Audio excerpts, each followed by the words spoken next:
திருப்பள்ளி எழுச்சியின் 5வது பாசுரத்தை இன்று நாம் சிந்திக்க உள்ளோம்.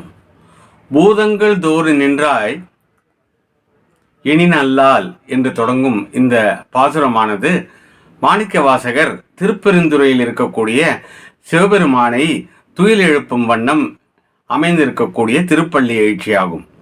பூதங்கள் தோறும் நின்றாய் எனின் அல்லால் போக்கிலன் வரவிலன் என நினை புலவோர் கீதங்கள் பாடுதல் ஆடுதல் என்று இந்த பாசுரம் தொடங்குகிறது.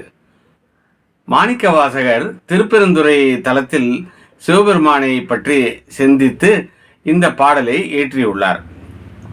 அப்படிப்பட்ட பூதங்கள் தோறும் இருக்கக்கூடியவன் சிவபெருமான். பூதங்கள் என்று கூறுவது எல்லா வகையான ஜீவராசிகள், எல்லா உலகங்கள், ஈரேழு உலகங்கள், இவை எல்லாவற்றிலுமே சிவபெருமான் வியாபித்திருக்கிறார்.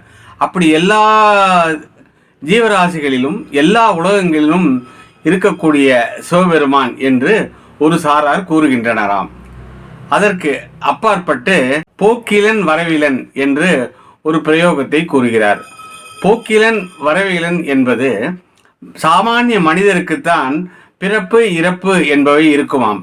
ஆனால் தெய்வங்களுக்கு அப்படி கிடையாது. சிவபெருமானுக்கு போக்கு வரத்து என்று சொல்லக்கூடிய வாழ்நாள் என்பது முடிந்து தேவலோகம் செல்வதும் கைலாயம் செல்வதும் அதேபோல் மீண்டும் புதிய ஜென்மம் எடுப்பதும் ஆகிய விஷயங்கள் போக்கிலன் வரவிலன் என்கின்ற விஷயங்களுக்கெல்லாம் அப்பாற்பட்டவன் சிவபெருமான் என்று புலவர்கள் கூறுகின்றனர்.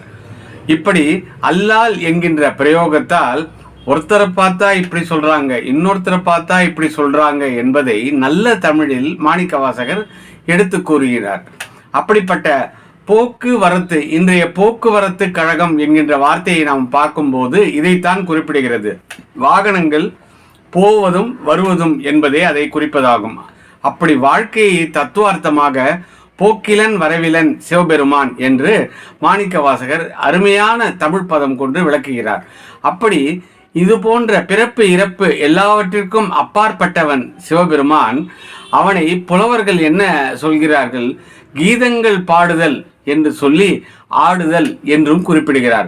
அப்படி சிவபெருமானின் பெருமையை பற்றி பாடல்களாக ஒரு புறம் பாடுகின்றனர், ஆடுகின்றனர். அவன் பெருமை பற்றி பல நிகழ்ச்சிகளை நிகழ்த்துகின்றனர் என்று குறிப்பிடுகிறார். அப்படி சிவபெருமான் எப்படிப்பட்டவர்? இவர் பிறப்பு இறப்புக்கும் அப்பாற்பட்டவர், பூதங்களிலெல்லாம் நிறைந்திருப்பவர். அப்படியானால் அவர் எப்படிப்பட்டவர் என்று அடுத்த வரிகளில் கூறுகிறார். கேட்டறியோம் உன்னை கண்டறிவாரே என்று கூறுகிறார். அதாவது எப்படிப்பட்டவன் சிவன் என்று நாம் தெரிந்து கொள்வதற்காக சிவபெருமானை சந்தித்தவர்கள், அவருக்கு பிரத்யட்சமாகி சிவபெருமான் அருள் புரிந்த இந்த விஷயங்களையெல்லாம் நாம் கேட்டு ஏதாவது சிவபெருமானை பற்றி ஒரு துளியாவது தெரிந்து கொள்ள வேண்டும் என்று பிரியப்படுகிறோம். ஆனால் அவர்கள் எதை சொன்னாலும் அதையெல்லாம் புரிந்து கொண்டு இருக்கக்கூடிய அளவுக்கு எங்களது சக்தி இல்லை. கேட்டு அறியோம், அவர்கள் சொல்வதையெல்லாம் கேட்டு அறிந்து கொள்ளும் வகையில் நாங்கள் இல்லை. நாங்கள் அறியாதவர்களாகவே இருக்கிறோம். அறியப்படாத பொருளாக சிவபெருமான் விளங்குகிறார் என்று கூறுகிறார். உன்னை கண்டு அறிவார், இவர் இப்படிப்பட்டவர் என்று எல்லாம் சொல்கிறார்கள்.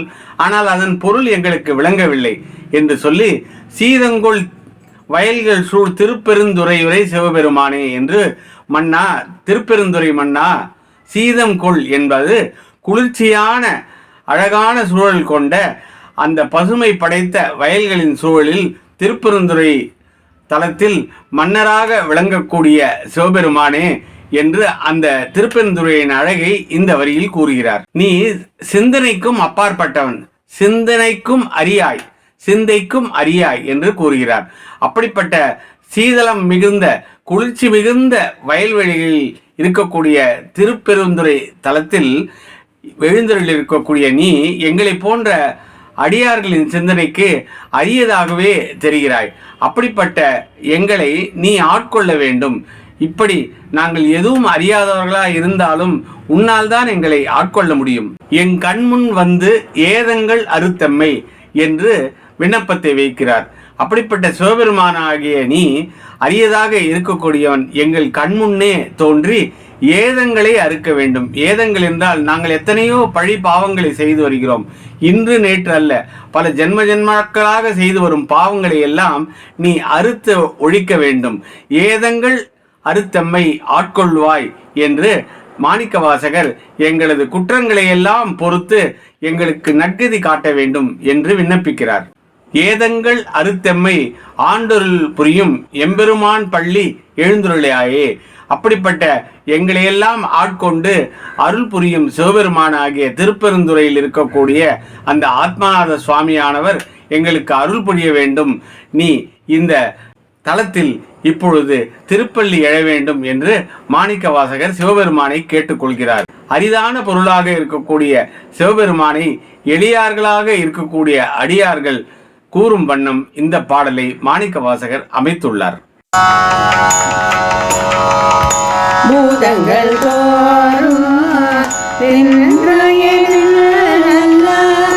பூதங்கள்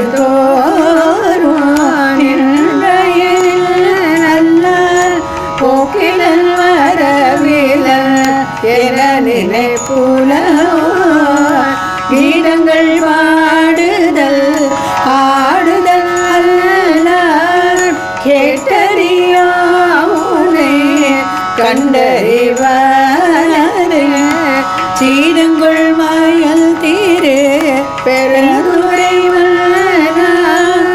சிந்தனை குமரியாய் எங்கள் முன் வந்து ஏனங்கள் அறந்தமை ஆண்டருள் புரியும் எம்பெருமானே